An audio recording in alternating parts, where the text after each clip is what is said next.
কবি সৈকত ঘোষের রূপে লক্ষ্মী গুণে সরস্বতী।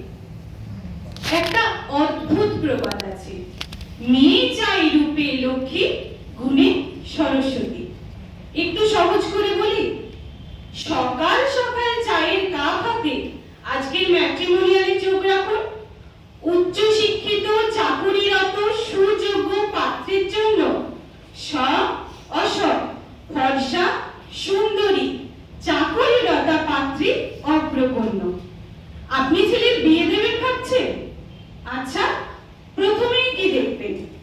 মেয়েটি ফর্সা কিনা, তারপর চাকুরি, নাচ গান, রান্না বান্না, সেলাই ইত্যাদি ইত্যাদি। গোদা বাংলায় যা দাঁড়ায় সেটা হলো শোপিসের উপর যেমন প্রাইস ট্যাগ থাকে, ওগুলোও তেমন না, শুভ বিবাহে কোয়ালিফাইং সার্টিফিকেট। বিয়ের পর শুরু হয় ইন্টারভেলের পরের অংশ। এতক্ষণ পপকর্ন চিবোতে চিবোতে আপনারা যা যা দেখলেন শুনলেন ভুলে যান। মোদ্দা কথা বল, চাকরি করলে মাসের শেষে হাতটা একটু বেশি ভারী হয়।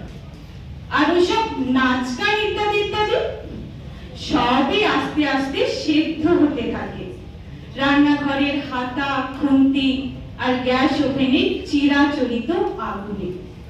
আচ্ছা, ফুলসজ্জার রাত বাদ দিলে এখনো পর্যন্ত সেই মেয়েটির কটা গান আপনি শুনেছেন? ভাবতে হচ্ছে, থাক, পরিসংখ্যান সকলেরই জানা। আসল কথাটি হলো, ভালো বিয়ের জন্য এখনো মেয়েদের রূপে লক্ষ্মী গুণে সরস্বতী হতে হয়।